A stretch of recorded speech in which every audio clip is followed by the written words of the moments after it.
کو خواب کے ذریعے سے سکھایا گیا، اس کو تنبیہ کی گئی، اس کو وہ خواب سمجھ نہیں آیا۔ تو پھر خدا کا کلام یہ بیان کرتا ہے، بزرگ دانیل کو بتایا کہ اس خواب کی تعبیر بتائے۔ آج خدا دی شکر گزاری کریا کرو۔ آج بھی کئی لوگ نا خواب دیکھنا چاہتے ہیں، خدا دی شکر گزاری کریا کرو، اس طرح خواباں دی ضرورت نہیں، کیونکہ خدا نے اپنی پاک مرضی اپنے پاک کلام سے لے کے دے دی۔ ضرورت اس بات کی ہے کہ ہم اس کو پڑھیں تاکہ خدا کی پاک مرضی کو جان سکیں۔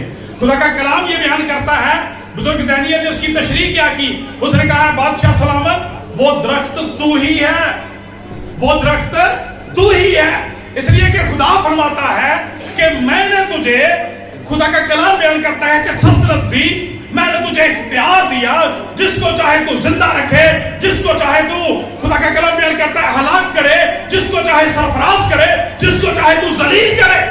لیکن تو نے کیا سمجھا کہ یہ میری ذاتی قوت ہے؟ تو کہتا ہے یہ بابل اعظم میں نے نہیں بنایا، یہ میری توانائی کا جلال ہے، یہ میری قدرت کا نتیجہ ہے۔ خدا کا کلام یہ بیان کرتا ہے، خدا نے حکم دے دیا۔ بزرگ دانیل کہتے ہیں خدا فرماتا ہے کہ تیری سلطنت تو سے چھینی جائے گی۔ خدا کا پاک کلام بیان کرتا ہے کہ چونکہ تو نے گھمنڈ کیا، غرور کیا، اس لیے خدا فرماتا ہے اسی پودے کی طرح سے، اسی درخت کی طرح سے خدا فرماتا ہے کہ میں تجھے رد کر دوں گا۔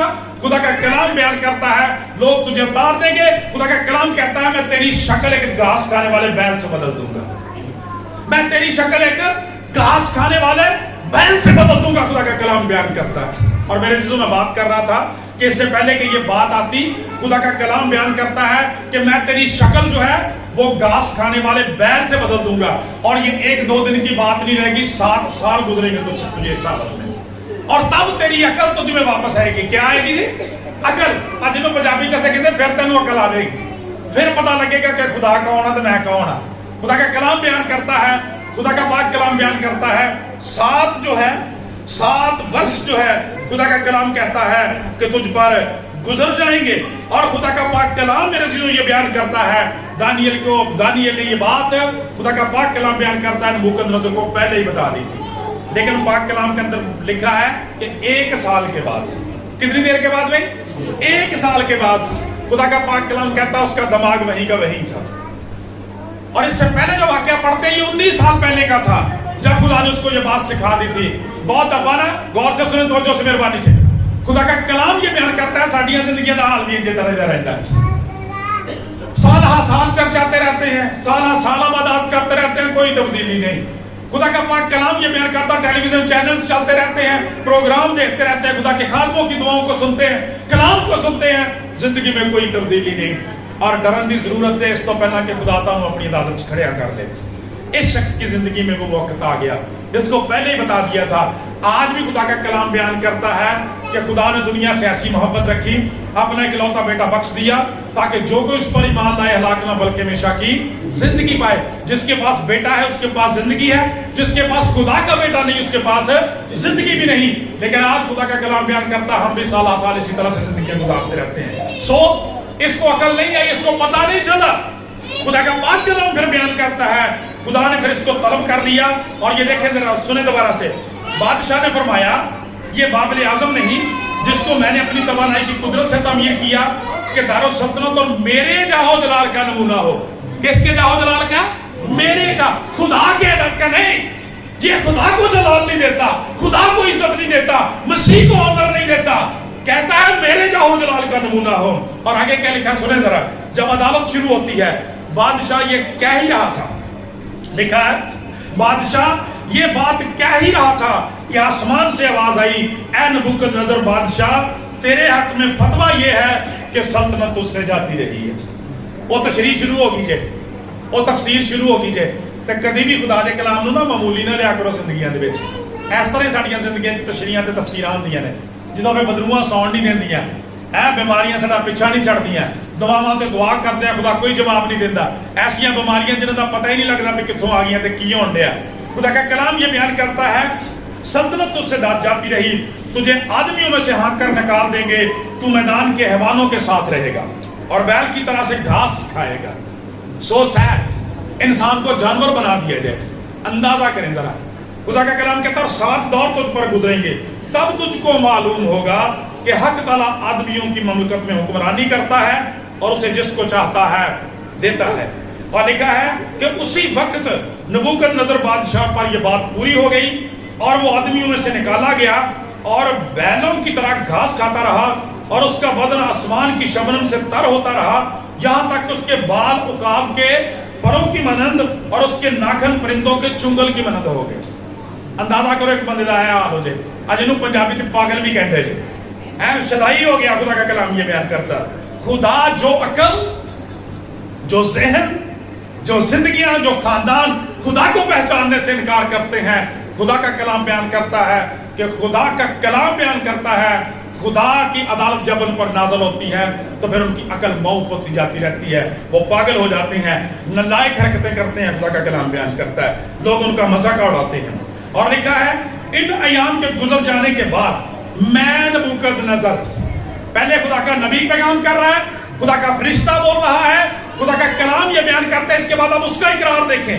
لکھا ہے اور ان ایام کے گزرنے کے بعد میں نبوکدنضر نے آسمان کی طرف نظریں اٹھائیں اور میری عقل پھر مجھ میں واپس آئی اور میری عقل پھر مجھ میں واپس آئی جنہوں کہتے ہیں پھر عقل آئی پھر پتا چلا. لکھا ہے میری عقل پھر مجھ میں واپس آئی اور میں نے حق تعالیٰ کا شکر ادا کیا. میں نے حق تعالیٰ کا شکر ادا کیا. کیوں آئی سے اکھڑ ٹھکانے کے نہیں لیکن کنی دیر ایک دن دی گل نہیں 2 دنوں دی گل نہیں ایک دن دی گل نہیں 1 سال نہیں 7 سال لگے نے خدا دا پاک کلام بیان کرنے. جانوروں کی طرح سے بھوسا چرا ہے اس نے. خدا کا کلام کہتا ہے ذلیل کر دیا. خدا کا پاک کلام یہ بیان کرتا تب حق تعالیٰ کا شکر ادا کیا اور اس حی القیوم کی حمد و ثنا کی جس کی سلطنت ابدی اور جس کی مملکت پشت رہتی ہے. لکھا ہے اور زمین کے تمام باشندے ناچیز گنے جاتے ہیں اور وہ آسمانی لشکر اور اہل زمین کے ساتھ جو کچھ چاہتا ہے کرتا ہے اور کوئی نہیں جو اس کا ہاتھ روک سکے یا اس سے کہے کہ تو کیا کرتا ہے. اس وقت میری عقل مجھ میں پھر واپس آئی. دیکھو بار بار کہہ رہے ہیں میری عقل پھر مجھ میں واپس آئی اور میری سلطنت کی شوکت اس کے لیے میرا روب اور دبدبا پھر مجھ میں بحال ہو گیا. میرے عزیزوں ہم خدا کی شکر گزاری کریں. ہم نے پڑھا تھا کلام کے اندر کہ ایک درخت دکھایا گیا چوٹی آسمان تک پہنچ کے اس کو کاٹ دینے کا حکم دیا تو ابھی خدا نے اس کا جو ٹنڈ تھا اس کو نیچے رہنے کا حکم دے دیا. اس کا مطلب ہے کہ خدا نے کامل طور پر اس کو تباہ اور برباد نہیں کیا. آج یہ چھوٹے چھوٹے بخار چڑھتے ہیں نا چھوٹیاں چھوٹیاں بیماریاں چمڑدیاں نے کتے کتنے بدروواں بھی آ جاندیاں نے گھبراؤن کی کوئی ضرورت نہیں. خدا کنڈی کھڑکا رہا جی. لکھا ہے نا کہ دیکھ میں دروازے پر کھڑا ہوا کھٹکھٹاتا ہوں سکھا رہا جے دس رہا جے کہ اس تو پہلا کہ تجھ پر زیادہ آفت آئے. خدا کا کلام یہ بیان کرتا ہے خدا کی طرف واپس پلٹنے کی ضرورت ہے. نبوکدنضر کی طرف واپس آنے کی ضرورت ہے. اپنے گناہوں کو ماننے کی ضرورت ہے. توبہ کرنے کی ضرورت ہے تاکہ ہم خداوند کے شکر گزار رہیں. اور پھر کیا کہتا ہے اب یہ دیکھیں جب مانتا ہے تو کیا لکھا ہے اب میں نبوکدنضر آسمان کے بادشاہ کی ستائش کرتا ہوں. پہلے کیا کہتا تھا کہ کیا یہ میرے جاہو جلال کا نمونہ نہیں یہ سارے کا سارا میں نے نہیں بنایا. اب میں نبوکدنضر آسمان کے بادشاہ کی ستائش اور تکریم و تعظیم کرتا ہوں کیونکہ اپنے سب کاموں میں راست اور اپنی سب راہوں میں وہ عادل خدا ہے اور جو مغروری میں چلتے ہیں پھر ان کو بہت ذلیل کرنا بھی جانتا ہے. جو مغروری میں چلتے ہیں ان کو ذلیل کرنا بھی جانتا ہے. خدا کا کلام بیان کرتا ہے. اسی لیے خدا کا کلام بیان کرتا ہے یسوع مسیح کا رسول کہتا ہے کہ خدا کے کبھی ہاتھ کے نیچے فروخت سے رہو. اس لیے کہ پھر مغروروں کا وہ بھی مقابلہ کرتا ہے لیکن فروتنوں کو توبہ کرنے والوں کو خدا کا کلام یہ بیان کرتا ہے کہ توفیق بخشتا ہے. میرے عزیزو خدا کا کلام بیان کرتا ہے اس شخص نے جب دیکھا کہ اتنی بڑی سلطنت کا یہ بادشاہ ہے غرور اور تکبر آ گیا. تو ساڈا صاحب کتاب کی تھا یہ دیکھو تو پھر بھی ایڈی بڑی سلطنت تھی یہ دیکھو تو پھر بھی اتنا کچھ موجود سی. ساڈے تے 4 دن ہی چنگے آ جان تو سانو خدا بھول جاتا چرچ کی راہ ہی نہیں ہوتی ٹائم ہی نہیں لگتا پاری صاحب کی کریے. تو خدا کا کلام یہ بیان کرتا ہے میرے عزیزو پاک کلام کے اندر خدا یسوع مسیح نے بھی ایک دفعہ ایک ایسے شخص کے بارے میں بیان کیا تھا. اس شخص کے بارے میں لکھا ہے اس کی عقل جاتی رہی تھی نالائق حرکتیں کرنے لگ گیا. کلام بیان کرتا ہے کہ ایک شخص جو تھا اس کی بہت زیادہ فصل ہوئی یہاں تک کہ اس کے پاس رکھنے کے لیے جگہ نہیں بچی. خدا کا کلام بیان کرتا اس نے کہا کہ میں کیا کروں گا میں اپنی کوٹھڑیاں دوبارہ ڈھا کے نہیں بناؤں گا اور ان میں سارا اناج بھر رکھوں گا اور پھر کہوں گا اے میری جان کھا پی اور عیش کر کیونکہ تیرے پاس بہت سے برسوں کے لیے بڑا مال جمع ہے. اور جیسے نبوکدنصر کے بارے میں کہا گیا کہ وہ بھی کہہ ہی رہا تھا، وہاں بھی یسوع مسیح نے سیم یہی الفاظ استعمال کیے. آپ نے فرمایا کہ وہ یہ کہہ ہی رہا تھا تو خدا کی طرف سے کلام نازل ہوا کہ نادان تیری جان تجھ سے لے لی جائے گی. اب جو تو نے مال اکٹھا کیا ہے وہ کس کا ہوگا؟ میرے عزیزو، خدا کا کلام یہ بیان کرتا ہے، مسیح یسوع نے بڑی فیصلہ کن وہاں پہ بات فرمائی. آپ نے کہا اس لیے کہ کسی انسان کی زندگی مال کے کثرت کی پر موقوف نہیں ہے، بلکہ خدا کی شفقت، محبت اور مہربانیوں پر موقوف ہوا کرتی ہے. لہذا خدا کا کلام یہ بیان کرتا ہے آج اس شخص سے سبق سیکھنے کی ضرورت ہے. جیسے اس نے سزا اٹھانے کے بعد خدا کی شکر گزاری کی ہے، ہمیں ایسا نہیں کرنا، بلکہ جب خدا کا کلام بیان کرتا ہے جب تک تو مدعی کے ساتھ راہ میں ہے اس کے ساتھ جلد صلح کر لے، اس سے پہلے کہ تجھے منصف کے حوالے کیا جائے، وہ تجھے جیل میں ڈال دے. میں تم سے سچ کہتا ہوں جب تم پائی پائی ادا نہیں کرے گا وہاں سے نہیں چھوٹے گا. پھر وہی بات کرنے لگا ہوں کہ بلا وجہ کی بیماریاں کہندے نہیں اسی سارے کام کر دیا، گھر چ برکت ہی نہیں پیندی، پیسے کا پتہ نہیں لگتا کدھروں آتے کدھر نوں جاندے نے، بیٹے بیٹیاں نافرمان، دوسرے سارے سلسلے. خدا کا کلام یہ بیان کرتا ہے میرے عزیزو، یہ وہی باتیں ہیں جو خدا کی نافرمانی کا نتیجہ ہوتی ہیں.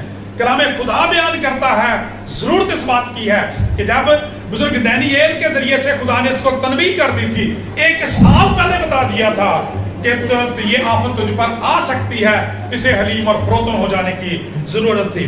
بلکہ یہاں پہ خدا کا کلام یہ بیان کرتا ہے بزرگ دانییل کے تعلق سے 27 میں میں لکھا ہے کہ اس لیے اے بادشاہ تیرے حضور میری اصلاح قبول ہو، تیرے حضور میری اصلاح قبول ہو، اور تو اپنی خطاؤں کو صداقت سے اور اپنی بد کرداری کو مسکینوں پر دور کرنے سے، رحم کرنے سے دور کر. ممکن ہے کہ اس طرح سے تیرا اطمینان زیادہ ہو جائے. خدا بیان کرتا ہے کہ ہمیں توبہ کرنے کی اور اپنے شکر پن کو دور کرنے کی ضرورت ہے. آج ہم ڈاکٹر صاحب کے لیے خدا کی شکر گزاری کرتے ہیں، جیسا آپ سب کو علم ہے کہ آج کی جو ان کی طرف سے شکر گزاری ہے یہ اس نئے مکان، نئے گھر کے تعلق سے ہے جو شہر میں بنایا گیا. خداوند نے اپنی شفقت محبت کے وسیلہ سے اپنے بندہ کے لیے سب کچھ ممکن کیا. اور پھر اس میں خصوصی بات جو ہے وہ یہ ہے کہ prince of peace television کا جو دوسرا ہیڈ آفس جو ہے وہ وہاں پہ بنے گا، وہاں پر خدا کی خدمت کو جاری رکھا جائے گا. ہم ان سارے وسائل کے لیے، ڈاکٹر صاحب کے لیے، اپنی بہن کے لیے، پیارے بچوں، اپنے بزرگوں کے اچھی خدمت کے لیے ساری عزت اور آنر خدا کے بیٹے کو دیتے ہیں. زوردار تالیاں لگائیں اس بات پر. نظر کی بات سنی، لیکن میں خدا کی شکر گزاری کرتا ہوں اپنے اس بھائی کے لیے، اپنی اس پیاری بہن کے لیے، ان پیارے بچوں کے لیے کہ غالباً مجھے 12 سے 13 سال اس ایریے میں آتے ہوئے ہو گئے ہیں، اور آج تک میں نے وہی جذبہ، وہی خدمت، وہی محبت ان کے اندر دیکھی ہے جو خدا طلب کرتا تھا نبوکدنصر سے کہ وہ اس کے حضور فروتن بنے رہیں، خدمت گزار رہیں. اور خدا کی شکر گزاری کرتے ہیں کہ جب سے prince of peace television کا آغاز کیا ہے تو ان کی خدمت دوہری بلکہ تیری ہو گئی ہے. خدا کی شکر گزاری کرتے ہیں کہ خدا نے خوبصورت مسکن دیا ہے تاکہ وہاں پہ لائق طور پر خدا کی عبادت کر سکیں، بچے دیے ہیں، اچھا روزگار دیا ہے، اور اچھی شہرت شہر کے اندر دی ہے. نعمتوں، برکتوں اور بخشوں سے خدا نے مالا مال کیا ہے. ہم خدا کی شکر گزاری کرتے ہیں ان کے اس بڑے اچھے ویژن کے لیے، سوچ کے لیے اور اس اچھے رویے کے لیے کہ کوئی بھی برکت ان کی زندگی میں آتی ہے وہ خدا کو سب سے پہلے یاد کرتے ہیں، خدا کے حضور جھکتے ہیں اور خداوند کے نام کو عزت اور جلال ملتا ہے. اپنی بہن کے تعلق سے بھی یہ گواہی دینا چاہتا ہوں کہ ڈاکٹر صاحب اپنی جگہ پہ محنت کرتے ہیں، خدا کے لیے کام کرتے ہیں، اور وہ پیچھے اپنے سارے خاندان کے لیے دعا کرنے والی خاتون ہے. میں چاہتا ہوں ان کی اس محبت کے لیے، خدا کے جلال کے لیے زوردار تالیاں بجائیں. کہ ہمیں ان باتوں کو سیکھنے کی ضرورت ہے. اور ڈاکٹر صاحب ان کے بارے میں تو کیا کہنا کہ ایک تو ہوتا ہے نا زندگی میں دیکھنا یا واقعہ ہونا، تو ان کی زبان سے بھی کبھی تکبر، غرور، گھمنڈ یا نافرمانی کے الفاظ نہیں سنے. اور آپ کا تو مجھے لوگوں سے زیادہ تجربہ ہے ان کے بارے میں. کبھی مطلب کہنے کی حد تک بھی یہ بات ان کی زندگی میں نہیں پائی گئی. ہمیشہ حلیم فروتن ہو کے خداوند سے ہمیشہ اپنی کمیوں کوتاہیوں کو یاد کرتے ہوئے معافی مانگتے ہیں اور اس کی شکر گزاری کرتے رہتے ہیں ان ساری نعمتوں، برکتوں اور بخششوں کے لیے جس کا وعدہ خدا کرتا ہے. اور پھر دیکھیں وہی وعدہ ثابت ہوتا ہے جو مسیح یسوع نے پہاڑی باعث کے اندر فرمایا. لکھا ہے